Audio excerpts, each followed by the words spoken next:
ሰላም ነሽ? ደህና ነህ ወይ? ማን ነች እቺ? ልጅ ነሽ? በእናትህ አዶናይ ለምን እንደዚህ ያደረግ? አይ ግዴታ ነው። አይ የተከበርክ ሰው ምን ኧረ በእናትህ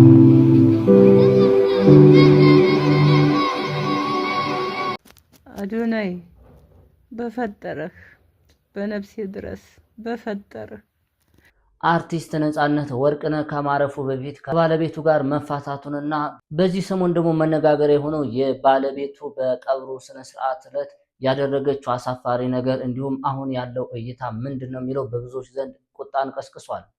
ቲክቶከሩ አዶናይ ከእውቁ አርቲስት ከአብዱኪያር ጋር ያልተጠበቀ ነገር ጀምረዋል። ሌሎችም ተያያዥ ቪዲዮዎች አሉ። ቪዲዮ ላይክ ሰብስክራይብ ማድረጋችሁ እንዳይረሳ። ወደ መረጃው እድል ጠማማ ይላል። ልክ እኔ ስወለድ ኮከቦች ተናውጠው ተዘበራረቁ ቦታቸውን ስተው ልሽጥ ብዬ ባስብ ፋኖስ ወይም ሻማ እኔ እስክሞት ድረስ ጀንበር አትጠልቅም አይመጣም ጨለማ አይድል ጠማማ። አሁን ድንገት ከፈል ለመሸጥ ብነሳ ሰዎች መሞት ያቆማሉ ፈጽሞ አይኖርም ሬሳ። የተለያዩ አርቲስቶችና እውቅ ሰዎች በተገኙበት እንግዲህ ጥር 15 ቀን የሻማ ማብራት ስነ ስርዓት እንዲሁም እሱን የሚዘክሩ የሚያስታውሱ ነገሮች ተካሂደዋል ማለት። ታዲያ በሰሞኑ አርቲስት ነጻነት ባለቤት ጋራ ብዙዎች እንግዲህ እሷን እየተቃወሟት ይገኛሉ ማለት ነው። ከዚህ ቀደም ከባለቤቱ ጋር እንደተፋታና ብዙ መከራዎችን እንዳሳለፈ እንዳልተናገረ እንዲሁም ባለቤቱ ያደረገችው ነገርስ ምንድነው የሚለው ነው። የነፂን ባለቤት መናገር ፈልጌ ነው። ምንድነው አፍሽን ተጀምሮ እስኪጨርስ ያስያዘሽ?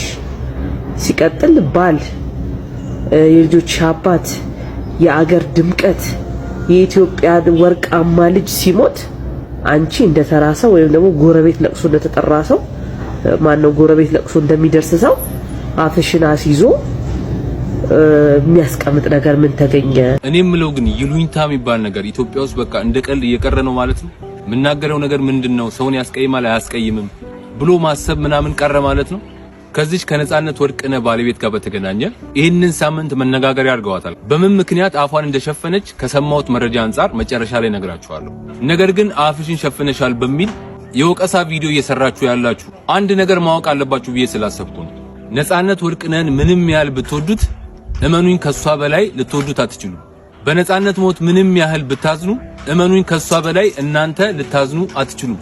ምክንያቱም ከነጻነት አንፃር በእናንተና በሷ መካከል እጅግ በጣም ሰፊ ልዩነት ስላለ እናንተ የነጻነት አድናቂ ስትሆኑ እሷ ግን የነጻነት ሚስቱ ነች፣ የልጆቹ እናት። እመኑኝ ከአንድ ከሁለት ወር በኋላ ነጻነትን እናንተ ትረሱታላችሁ። ለሷና ለልጆቿ ግን መቼም ይረሳ አይደለም። ቢያንስ እኮ ነጻነት ከሞተ 2 ሳምንት አልሞላው። ለመፍረድም እንኳን ቢሆን እስቲ ትንሽ ብትቆዩ ምን አለበት? ለምን የሷ መሸፋፈን ጥያቄ ፈጠረባችሁ እያልኩ አይደለም። ነገር ግን ለጥያቄያችሁ ራሳችሁ መልስ ሰጣችሁ፣ ራሳችሁ ጀጅ አደረጋችሁ፣ ፈረዳችሁ። በመጨረሻም እንደሰማሁት መረጃ ከሆነ አፏን የሸፈነችበት ትልቁ ምክንያት ከጥርስ ህመም ጋር በተገናኘ ነው። ከጥርስ ጋር በተገናኘ ያው የታመማችሁ ሰዎች ታውቁታላችሁ። አፋችሁን ካልሸፈናችሁ ብዙ ጊዜ ንፋስ ከገባ በጣም ነው የሚያመው፣ በጣም ነው የሚጠዘጥዘውና በዛ ምክንያት ነው አፏን የሸፈነችው እያሉ ነውና እባካችሁ ቢያንስ ከመፍረድ በፊት እናጣራ። የምንናገረው ነገር ሰውን ያስከፋል አያስከፋም ብለን ከመናገራችን በፊት እናስብ ለማለት ነው። ቪዲዮውን አድርሱልኝ። አመሰግናለሁ። እንግዲህ በዚህ ሰሞን በጣም በገፍ ነው በተቃውሞ በሚመስል መልኩና ባለቤቱ ላይ ብዙ ነገር እያሉ ነውና ገና ሀዘኑ ሳያልቅ እንግዲህ እንደዚህም ማለታቸውም ታዲያ መልካም እንዳይደለና እንግዲህ እሷን በተለያየ በጤንነት ምክንያት እንደሆነ እንግዲህ ተናግረዋል ማለት ነው። ብዙዎች አፏን ይዛ ነበር፣ እንደዚህ በሸርብ ይዛ ነበር በቀብሩን ስነ ስርዓት ዕለትና ያን ነገር እንዳላዘነችና ከውስጧ እንዳልተሰማት አድርጎ ብዙዎች እየሳሉ ነውና ማንም ሰው ከሷ በላይ እንግዲህ ለሱ የሚቀርብ የለም። ለማንኛውም ትንሽ ሀዘኗ እንኳን ሳይወጣ እንደዚህ አይነት አጀንዳ መፍጠሩ አስፈላጊ አይደለም ብለን እናስባለን። የቤተሰብ ጨዋታም እንግዲህ ስሙ እንዲቀየር ብዙዎች እየጠየቁ ይገኛሉ። የነጻነት ጨዋታ ይሁንልን እየተባለ ነው። ከነጻነት እልፈት በኋላ ለኢቢኤስ የቀረበው ጥያቄም የብዙዎችን ቀልብ ስቧል። ለረጅም ጊዜ ሲሰራውና በየሳምንቱ ብዙ ሳቅን ወደ የሰው ቤት ሲያስገባ የቆየበት ፕሮግራም ስሙ እንዲቀየር ጥሪ ቀርቧል። የዚህ ሐሳብ አመንጪ ዶክተር አብይ ይህን ሐሳብ የያዘውን መልእክቱን እንዲያቀርበዋል። መቼም አስቸግራችሁ አላውቅም፣ ዛሬ ግን ይህችን መልእክት ብቻ ሼር በማድረግ ለኢቢኤስ ማኔጅመንት እንድታደርሱልኝ በትትና እጠይቃለሁ በማለት ሐሳቡን ጀምሯል። ለኢቢኤስ ቴሌቪዥን የቀረበው ጥሪም እንዲህ ነው። አርቲስት ነጻነት ወርቅነህ በቤተሰብ ጨዋታ ፕሮግራም አማካኝነት ወደ እያንዳንዱ ኢትዮጵያዊ ቤት የገባው በሳቅና በደስታ ብቻ አልነበረም፣ በቅንነትና በታላቅ ስብዕናም ጭምር እንጂ። ይህ ፕሮግራም ዛሬ ለደረሰበት የዝና ጣሪያ የነጻነት ድርሻ የማይተካ ነው። ፕሮግራሙ ከስሙ በላይ ሆኖ ህዝብ ልብ ውስጥ አስርጾታል። ነጻነት ህመሙን ችሎና ደብቆ ለሙያው ያበረከተው መስዋዕትነት ታላቅ ትምህርት ነው። የገዛ ስቃዩን በፈገግታ እየሸፈነ እኛን ለማስደሰት ሲል የከፈለው ዋጋ በገንዘብም ሆነ በምስጋና መተመን አንችልም። ሰውነቱ እየዛለ ውስጡ እየተሰቃየ እርሱ ግን ለጥበብና ለተመልካቹ ባለው ፍቅር ብቻ ሳይሰልች አገልግሏል። ይህ አይነቱ ለሙያ የመታመን ጥግ በታሪካችን ውስጥ በደመቀ ቀለም ሊጻፍ ይገባዋል። ስለሆነም የፕሮግራሙ ስያሜ የነጻነት ጨዋታ በሚል ተተክቶ ዘመን እንዲሻገር ጠይቃለሁ። ይህ ስያሜ ለነጻነት የሚሰጥ የክብር ካሳ ብቻ ሳይሆን ለኢቢኤስም ለባለሙያዎቹ ያለውን አክብሮት የሚያሳይበት ትልቅ አጋጣሚ ነው። ስሙን በፕሮግራሙ ላይ ማኖራችን ትውልድ ስለርሱ ታታሪነትና ስለከፈለው መስዋዕትነት ዘወትር እንዲያስታውስ ያደርጋል። ጥበብ ሰውን ታከብራለች፣ እኛም የጥበብ ሰዎችን እናከብራለን። ነጻነት ቆርጦ በመግባትም ጎበዝ ቆርጦ የሻይ ሰዓት ብዙ ጊዜ ይመጣል። አይ ዶንት ኖ እንግዲህ እግዚአብሔር የሚሰጠን እንትን ጸጋ ይገርመኛል። እንደየሰው አምላክ የሚሰጠው ጸጋ እሱ በቃ ብዙ ነው፣ አንዱ ነው ብዙ ነው የሚባለው በእርግጥም ነጻነት ነው። ፕላስ ለሚናገረው ነገር አይጠራጠርም። የእውነት ሰው እንደዛ ስለሆነ አንዴ ያው የቴሌቪዥን ሰው ሲኮን የስክሪን ሰው ሲኮን ስክሪን ላይ ያለውን ይሆናል ብዙ ሰው የሚያውቀው፣ ግን ደግሞ የነጻነት ኳሊቲዎች በጣም በጣም ብዙ ናቸው። በጣም እውነተኛ ሰው፣ አቀኛ ሰው፣ ነገሮችን በቀልድ አዋስቶ ማቅረብ የሚችል ሰው። ከዚያ በላይ ደግሞ በተለይ ህፃናትን ሲጠይቅ እዚህ እንትን ላይ ለህፃናቱ ያለው አፕሮች ነው ይገርመኛል። ሳይኮሎጂካሊ ልጆቹም እንዳይጎዱ የሚጠነቀቀው ጥንቃቄ የሚሰማቸው አሪፍ ጆሮም አለው ነጽ ጨዋታ ነጻነት ወርቅነህ እኔ እንደሱ አይነት ደግሞ አርቲስት አስተዋይ ደግ አርቲስቶችን ሲያይ እንዲነኩበት የማይፈልግ እንዴ ኢንተርቪው እኮ ትልልቅ አርቲስቶችን ሲያስደርግ እኮ ጸጉር መሳሪያ እንኳን ያስፈልጋቸዋል ብሎ እኮ ብዙ ብር የሚሰጥ ነው ለራሱ ከተሰጠው። ነጻነት ወርቅነህ አከብራለሁ። ምርጥ አርቲስት ማርያምን ነፂ እንዳነሳኸው በጣም በቃ የሚገርም ልብ ያለው ሰው ነው። ውይ ነጻነት እኮ አድባር እኮ በደንብ ደግሞ ቀድሞ ገብቶታል መሰለኝ። ከበፊት ጀምሮ እሳቱ ሰዓትን በደንብ እያስተዋወቀ ነው። ወንድሜ ነው እኮ ደግሞ እንደ ወንድማማች። አንቺ 22 ነፂ ጋር የምናመሽበት አርቲስቶች የሚያገኝበት ቤት ነበር። ነጻነት ልክ ያን ሰፈር ሲረግጥ ኪዲጋ እኮ ነው ግራንድ ሰፈሩ ነው የሚስቀው። መድኃኒዓለም ለዛም ብር ይሰጣል፣ ለዚህም ብር ይሰጣል፣ ለዛም ብር ይሰጣል። ሰው አይሰለች፣ ሰው ነው የሚወድ። አይገርም? በጣም ለሰው ያለው ቫልዩ የነጻነት ደግሞ ያስደንቃል። ደግሞ ብቃት ያለው አርቲስት ነው። አይገርም? እኔ የሆነ ድባብ ያለው አርቲስት አሁን ጥራ ብትኝ ነጻነት ወርቅነህ እንዴ የሰራቸው ፊልሞች እኮ እንደ እንትን እኮ ነው፣ እንደ ወተት ራሱ አይሰለቹም፣ ይደጋገማሉ። ቴሌ ብለሽ ጥሪኝ ቴሌ ወዬ እና ሲል ያስቃል እኮ። ነጻነት ወርቅነህ ወደ ሆስፒታል እየሄደ በስተመጨረሻ ከመሞቱ በፊት ለጓደኛው ምን እንዳለ ታውቃላችሁ? እኔ አላቅም። ጓደኛው ያለውን ነገር ለኢትዮጵያውያን ሕዝብ ቢነግረንና ብንማር በጣም ደስ ይለኛል። አብዛኞቻችን ሰዎች ሲሞቱ እናዝናለን፣ ከንፈር እንመጣለን፣ እንፖስታለን። እኛ ግን መቼ እንደምንሞት አናቅም። ብዙ ጊዜ በምድር ላይ ያለን ስለሚመስለን የተሰጠንን ትርፍ ጊዜ የሚጠቅምና ከእግዚአብሔር ጋር የሚያገናኝ ለቅርብ በዙሪያችን ላሉ ሰዎች ፍቅርና ይቅርታን የሚሰጥ ሳይሆን የመዘናጋት ይሆናል። ሁላችንም የመጨረሻ ሰዓታችን መቼ እንደሆነ አናቅም። አብዛኞቻችን ግን የምናስበው ብዙ ቀን እንዳለን አድርገን ነው። ይሄንን የምድር ጊዜያዊ ጨዋታ አቁመን ዘላለማዊው የህይወት ጨዋታ ላይ ለማተኮር ልባችንን ስለ አርቲስት ነጻነት እንግዲህ ስራ ባልደረቦቹም የተለያዩ ታዋቂ ሰዎችም እንግዲህ ስለ መልካም ስራዎቹ ብዙ ነገር ተናግረዋል ማለት ነው።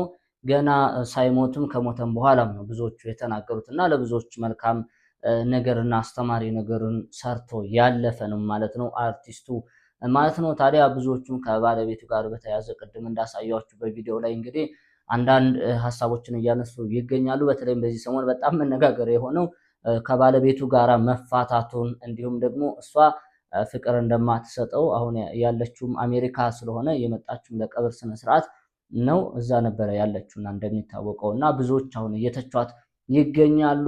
ባንቺ ምክንያቱም የሚሉ አሉ። በጣም ብዙ ቪዲዮዎች እየወጡና እየተለቀቁ ይገኛሉ። ነገር ግን እውነታው ምንድነው? ቢያንስ በዚህ ሀዘን ባለችበት ሰዓት ላይ ለልጆቿና ለሷ ገና ሀዘኑ ሳይወጣ እንደዚህ አይነት አጀንዳ መፍጠር ለሷ ምንም የሚጠቅማት ነገር የለም። የሆነ መብት ማስከበር ይሉታል ወይስ ምን ይሉታልና ብዙዎች ሐሳብ እየሰጡና ይህንን አጀንዳና መነጋገሪያ እያደረጉት ይገኛሉ። በመቀጠልም ታዋቂው አርቲስት አብዱኪያር እንዲሁም ቲክቶከር አዶናይ ተገናኝተዋል። ለምን?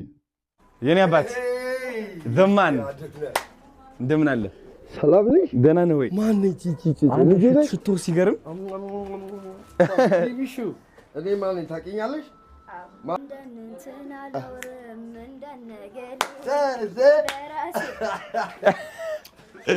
አብዲኔ አባት ሃይ ሃይ፣ እንዴት ነህ? ደህና ነህ? ሃይ ሰላም ናችሁ? ሁላችሁም እንዴት ናችሁ? እንዴት ነህ?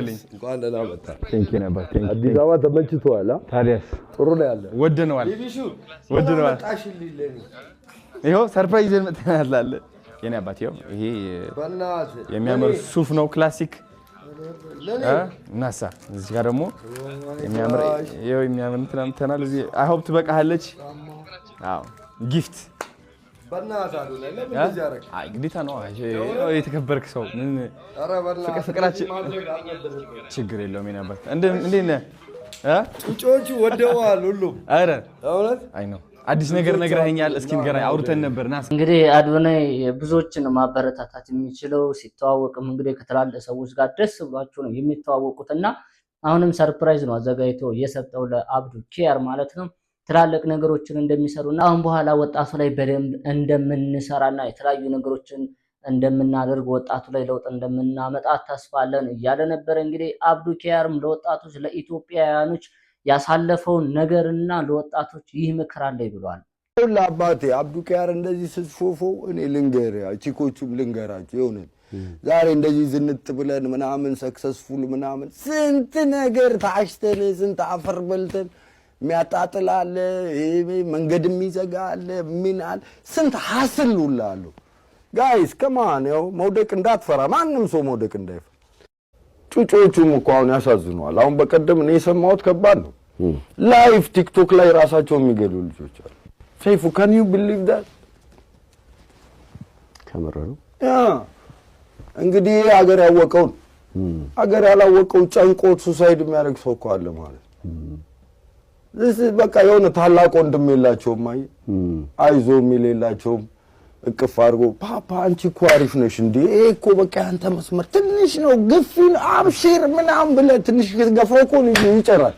ያው እንደሱ የሚያደርግ ሰው ያጡ ነው ይመስለው። በሁሉም ፊልድ እየታዘብክ እኮ በሙዚቃ ብቻ እንዳይመስል አሮን ነው። በእናንተም ፊልድ በሌላውም ፊልድ በደንብ ካየ እንደዛ አይነት እንትን ይፈልጋሉ ወጣቶች እንጂ እጃቸው ላይ አለ እኮ በቃ አሪፍ ዲቫይስ አለ። ክሊክ ሲያደርጉ ይመጣል። ምን ችግር ዘንድሮ የሆነ ነገር ልወቅ ካለ አንድ ሰው ምንም አያስፈልገውም። ትንሽ ግፊ ነው በቃ ያውቃል።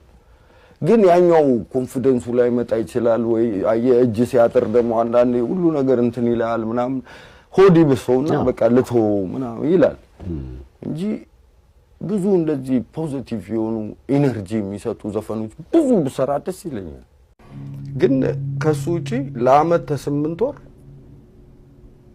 ሩሜት ሆኜ የኖርኩት ከባንግላዴሽና ከፊሊፒን ጋር ለስራ እንዲቀርበኝ ብዬ ቤቶች ስፈልግ ብዙ አጥቼ በጣም ተሰቃይቼ የሆነ ጊዜ እንደዛ ኖርያለሁ።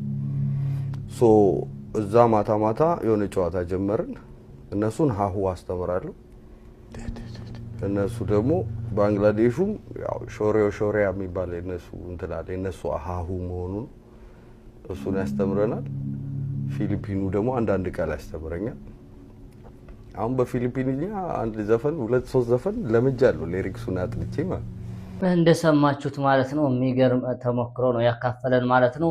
ለዚህ ታዋቂነቱ ያበቃው ነገር ምን አይነት ነገሮችን እንዳሳለፈ እንግዲህ ለብዙዎች ትምህርት ይሆን ዘንድ ይህን አካፍሏል ማለት ነው። እንግዲህ ብዙዎች ሰክሰስ ይሆኑ በራሳቸው ጥረው ግረው ትልቅ ደረጃ ላይ የደረሱ እንግዲህ ባክግራውንዳቸው ከዚህ በፊት ያሳለፉት ነገር በጣም ብዙ መከራና ሲቃይ እንደሆነ እንግዲህ ተሞክሯቸውን ያስተምራሉ። ጥቂቶች ደግሞ በአጭር የከበሩት በተለያየ በመጥፎ ነገር የወጡት ደግሞ የሚያስተምሩ ነገር ስለሌላቸው እንደውም የሄዱበትን ነገር በመርሳት እንግዲህ ምንም አይነት ተሞክሮ ምንም የሚታይ ነገር የላቸውም ማስመሰል ብቻ ነው የሚሆነው ማለት ነው። እና አብዱኪያር በእውነቱ በጣም ልብ የሚነካ ነገሮችና ለወጣቶችም ተስፋ የሚጭር ነገር ይቻላል መንፈስን እንግዲህ በብዙዎች ወጣቶች ላይ የሚዘራ ሙዚቃዎቹንም አንዳንዶቹን በደንብ ሰምታችሁ ከሆነ እንግዲህ የሆነ ፓወር የሚሰጡ ናቸው። ዝም ብሎ እንደሌላው ለስሜታዊነት ወይም የሆነ ራስን ለማስደሰት ብቻ ሳይሆን የሆነ መልእክቶቹ ራሱ በጣም ደስ የሚሉ ናቸው ማለት ነው።